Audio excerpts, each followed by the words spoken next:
preparing our data for a mail merge in Microsoft Word.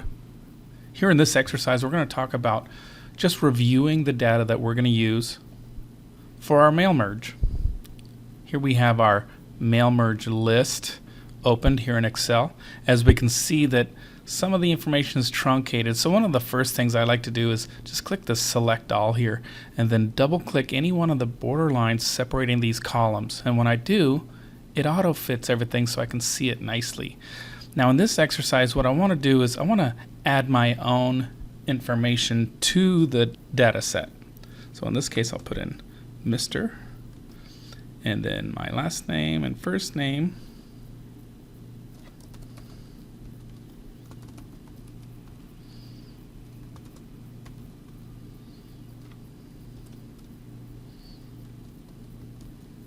And then when it comes to our club level column field, I'm going to just go ahead and put in gold because this is just an exercise. Now you can see that once I put in an email address, it links it for me. It creates a link. So I'm going to select the cell with the link in it, and if I look closely, I can see there's a little options down here. I'm going to click this and choose undo hyperlink, and then it'll remove it for me. That's just an effort to keep things clean.